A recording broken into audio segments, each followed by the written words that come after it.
lo siguiente. Bueno, la primera cosa que yo te diría es que la importancia del voto de los mexicanos que radican en el extranjero es que pueden votar. Y eso es lo más muy importante de entender, que el voto tiene un potencial y un reconocimiento como ciudadano de cualquier país, y en ese sentido, pues, es tan importante como el voto de quienes radicamos en territorio nacional.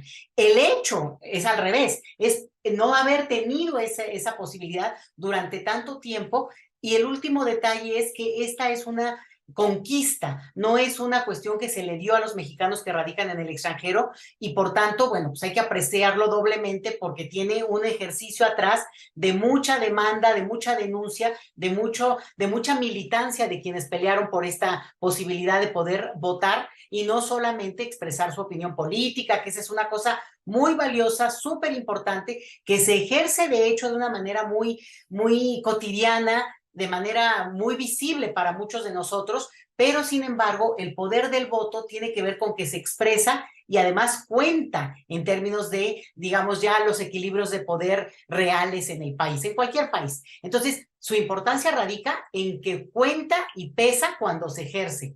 Y ahí me pasaría a la parte que tiene que ver con cómo han sido, digamos, la participación político-electoral de los mexicanos en el extranjero. Mira, en ninguna elección a nivel mundial la participación desde el extranjero es muy grande y tiene que ver con muchas cosas, pero en el caso de los mexicanos, sobre todo tiene que ver con digamos, el filtro burocrático que vuelve muy complejo la posibilidad de votar.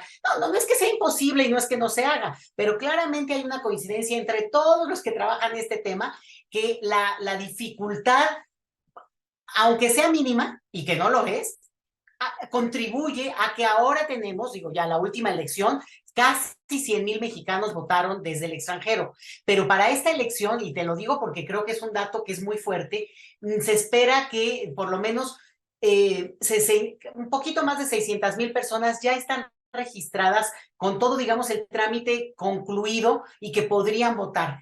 Ese es el universo sobre el que se puede elaborar toda una campaña de participación político-electoral. A lo mejor de aquí al 20 de febrero, que es cuando cierra todo este proceso, se inscribe un número, sería muy bueno, y sobre todo ahora que estamos tratando de llamar a la población a que se entere del tema, quienes están en el extranjero, que ustedes están ahora convocando, pero la realidad es que los números que puedan aumentar de estos que se inscriban a todo el trámite que es largo. Tú ya lo comentaste con las personas del INE, pero sí vale la pena decirles que, y por eso insisto, es una conquista, que no se vea como una cuestión de un trámite. Realmente se arrancó del autoritarismo del siglo pasado, y haberlo conseguido, lo que digamos, lo que implica es que aún sigue con candados muy duros. Por ejemplo, para poder votar desde el extranjero hay que tener la credencial como todo mexicano. Pero se logró y se conquistó apenas la elección pasada que pudiera sacarse esa credencial desde el extranjero. No crean que se dio de gratis. Fue otra conquista de la comunidad mexicana movilizada desde, sobre todo en este caso, muchos desde Estados Unidos, que hay que también decirlo. La otra es que finalmente la gente que logra tener su credencial o puede tenerla desde México, pero tiene que hacer este trámite.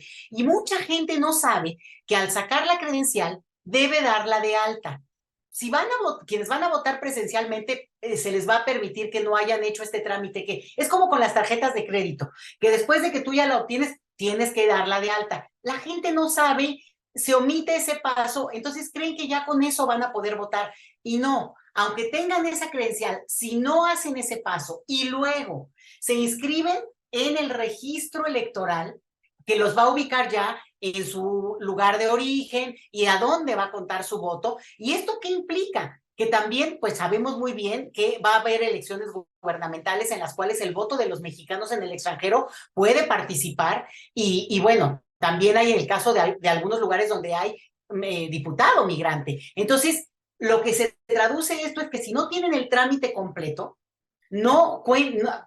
te digo, mucha gente, no, es que yo ya tengo la credencial y voy a ir a votar. No, les van a decir, va a ser muy frustrante llegar a la casilla, porque ahora ya se habilitaron 23 casillas que podrán servir como, digamos, como un ejercicio idéntico al que tenemos en México, de manera que la gente pues pueda sentir esto que le llamamos la fiesta cívica de las elecciones, ¿no? Entonces, Aún así, la posibilidad de votar electrónicamente a distancia y también por correo se va a mantener, y eso es importante porque puede facilitar el hecho de que, bueno, hay gente que tal vez por muchas causas o no puede ir o se le hace más fácil votar electrónicamente, que ahora ya, sobre todo los más jóvenes, ¿no? Que porque tienen más esta facilidad.